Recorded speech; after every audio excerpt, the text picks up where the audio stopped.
Hello and welcome to another edition of News Showcase. I am Priya, Tamil Nadu's first artificial intelligence news presenter. Tamil Nadu's Chief Minister M.K. Stalin has rejected claims by Prime Minister Narendra Modi that his government was not cooperating with federal projects in the state. In a statement to party workers, he said Modi's comments and frequent visits to the state reflected fear of defeat in the upcoming parliamentary polls.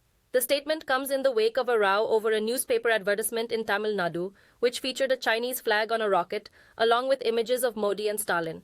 The minister behind the advertisement admitted the mistake and said it was a design error.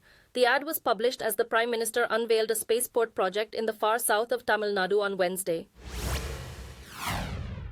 The government in Himachal Pradesh has pulled itself from the brink of collapse after 6 disloyal lawmakers from the governing Congress party were disqualified.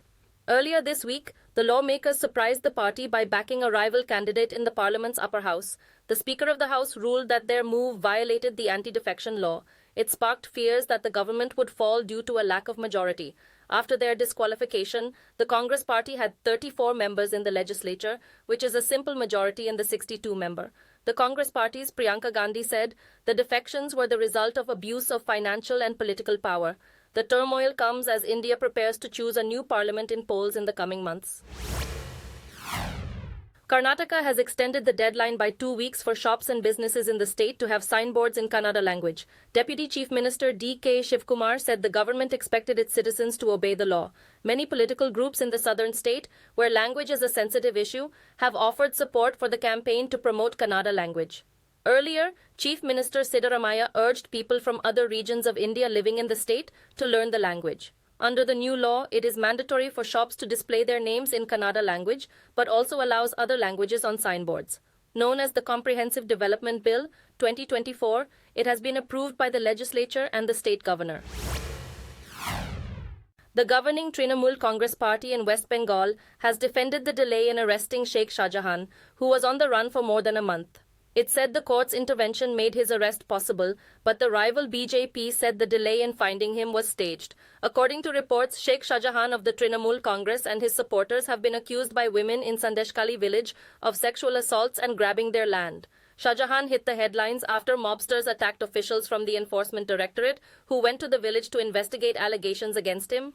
While he remained a fugitive, there were accusations that the government was protecting him and forced a local court to issue an ultimatum. Disney is teaming up with one of Asia's richest men to address issues hindering its streaming operations in India. Reports said the $8.5 billion transaction will see the corporation combine its Star India service with Viacom 18, which is supported by Reliance Industries, owned by Mukesh Ambani. According to reports, the new company, which is expected to become one of the largest media players in India, will have over 120 channels and provide service to almost 750 million customers nationwide. Ambani has described the deal as a landmark agreement that heralds a new era in the Indian entertainment industry. The firm said the merger was expected to happen by the end of this year after approval by financial regulators.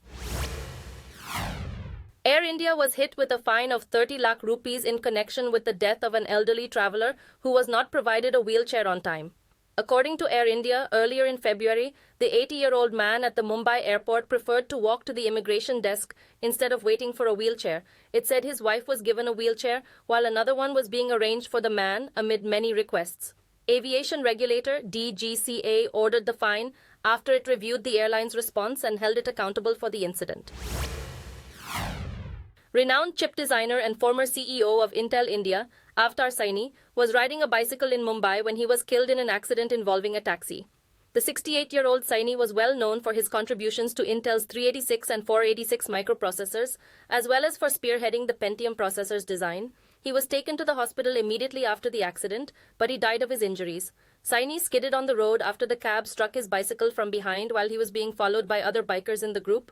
According to reports, the driver of the cab tried to save Saini by pulling his bicycle, which was trapped under the car.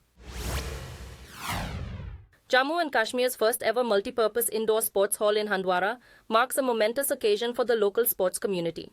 Governor Manoj Sinha inaugurated the cutting-edge facility in the north of the region, which many hope would develop athletic talent and give prospective athletes a place to improve their abilities. The sports hall, which provides a flexible venue for badminton, basketball, volleyball and wushu, is set to become a center for a variety of indoor sports. More than 100 students have signed up to train at the stadium. The creation of the indoor sports hall is a step in the right direction towards fulfilling sports as a unifying dynamic activity and physical ability. The local government hopes to inculcate in the young people a spirit of discipline, teamwork, and excellence. Russian President Vladimir Putin, in a dire warning, said that any Western troop deployment in Ukraine will result in tragic events. The remarks seem to be a reaction to French President Macron, who last week did not rule out the possibility of dispatching Western troops to Ukraine. In his State of the Nation address, Putin warned that the rhetoric coming from the West could lead to a conflict that involves nuclear weapons and the destruction of civilization. As the war entered its third year, Putin stressed that his military had the initiative in the invasion of Ukraine. Reports have been steadily growing of an agreement to halt hostilities in Gaza since US, Egyptian, and Qatari negotiators met in Paris last weekend. Although the most recent ideas have not been made public, rumors grew after Joe Biden said that a deal would be reached by Monday. Reports in the Israeli press indicate a 6-week ceasefire, during which 40 Israeli hostages would be released gradually. According to the reports, female soldiers and civilians would be released first. About 400 Palestinian detainees, some of whom had been found guilty of acts of terrorism, would be swapped from Israeli detention facilities. The reports also indicate Israeli troops will pull back from heavily populated neighborhoods where millions of Gaza residents have taken shelter from the conflict.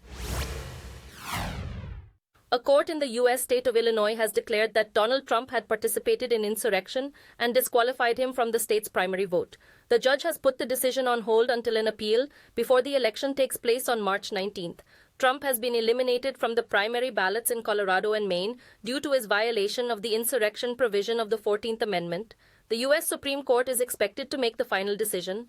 Early voting has already started, and Trump, the Republican frontrunner, will be on the ballot till Friday, the last day to make an appeal. A spokesman for Trump declared the decision to be unconstitutional and promised to file an appeal. Donald Trump and President Joe Biden are visiting the U.S.-Mexico border, where they will engage in a high-stakes political contest over a topic that could ultimately determine the outcome of the U.S. presidential election. 2.5 million undocumented migrants crossed the border last year. This flood has overrun processing centers and put social services in major American cities in danger of collapse. While Trump's trip serves as another opportunity to draw attention to a topic that has been the main focus of his political career, Biden will use the day to try and persuade Americans that he is serious about immigration. Biden and Trump are expected to face off again in November's general election, despite the fact that neither candidate has clinched the candidacy of their respective parties. The Senate, the upper house of parliament in France, has decisively decided to include women's abortion rights in the constitution. The plan was supported by 267 votes to 50 earlier this week, and it had already been authorized by the National Assembly, the lower chamber. Although abortion has been permitted in France since 1974, there is increasing demand to make it a legal requirement. There are worries that allied countries like the US and Poland are weakening their right to an abortion. The President of France, Emmanuel Macron, has scheduled a special repeat vote this week that would bring both houses together in the Versailles district outside of Paris. The amendment's wording was changed following the 2022 vote, in which the National Assembly supported the right to abortion, despite the fact that none of the major political parties in the nation contested the right to an abortion. The satirical La Bougie du Sapeur, the only newspaper in the world published every 4 years, has returned to stands in France with a new issue. The 20-page tabloid is unique because it is published only on February 29th, which occurs in a leap year. The first issue was published in 1980 by a group of friends, and its name, which translates in English as The Sapper Scandal, has a 200,000 print run. It is arranged like a typical newspaper with sections on politics, sports, foreign affairs, the arts, riddles, and celebrity rumors. Priced at a little over £4, the cost is reasonable and covers production expenses.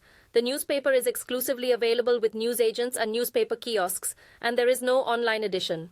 Thank you for watching. I am Priya, Tamil Nadu's first artificial intelligence news presenter. Do tune in, same time tomorrow, for a roundup of the latest news and updates in India and around the world.